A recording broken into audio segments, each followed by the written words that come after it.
twabonye yuko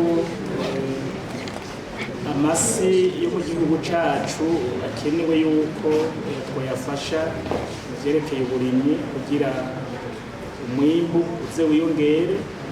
Turabona n'umwavu turiko turakoresha ingene uwo twahora dukoresha twohindura gato tukongereza ku rugero twahora dukoresha, aho batubwiye nko ku giterwa c'ibiraya iyo twahora dukoresha yuko ubunya vyoba vyiza dukoresheje ibiro 400 vya fumi imbura, tugashirako n'ibiro 200 vya fumi bagara hegitari imwe.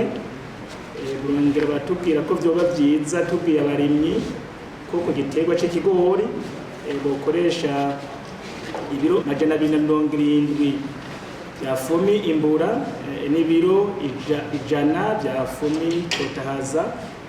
Bongera baratubwira yuko ku giterwa c'umuceri tubona mu gihugu citabiwe n'abarimyi ku rugero rushimishije, yuko twokoresha ibiro 45 vya fumi imbura n'ibiro 300 vya fumi totahaza.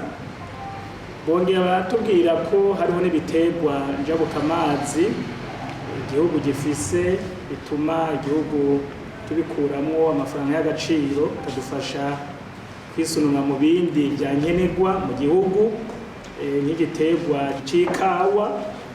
Batweretse yuko ubuhinga bukibandanya kugira batubwire yuko mukoresheje ku rugero rungana uko umwimbu w'ikawa wokwiyongera, eka ndetse banatubwira yuko dukoresheje wa mwavu w'ikirundi uzotuma akanovera k'ikawa kiyongera gusumba.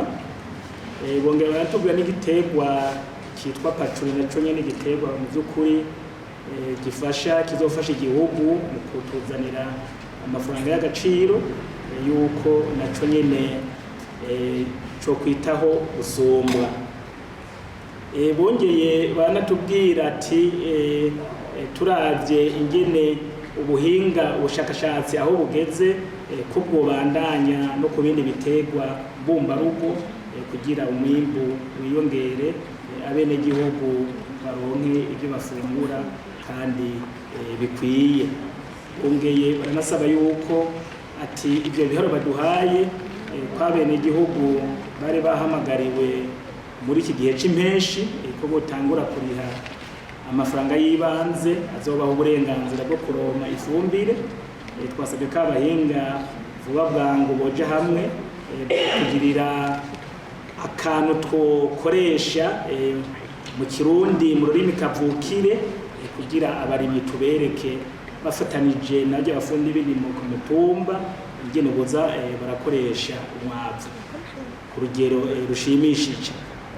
Muri make ngivyo bikuru twashitseko, kandi abantu benshi yarije abajewe n'abenegihugu twari turindiriye kugira umwimbu mu gihugu wiyongere, abenegihugu baronke ibyo gufungura bikwiye. Abakoze icigwa batubwiye turavye ku giterwa c'umuceri kiriko kirarimwa ku rugero rushimishije mu gihugu, umwavu twahora dukoresha wari muke. Ubu rero ibyo byatweretse neza nitwakoresha fomi imbura ibiro 45 na totahaza ibiro 300 yuko umwimbu uzokwiyongera gusumba uwo twahora turonka.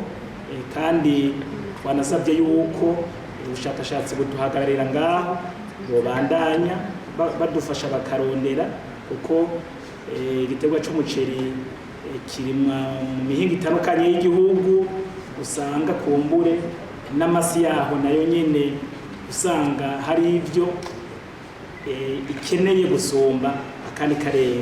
Muri rusangi twabaye turafata ivyo badushikirije, ariko ubushakashatsi bugiye kubandanya kuko nta mwana avuka uyu munsi ngo atangura gutambuka.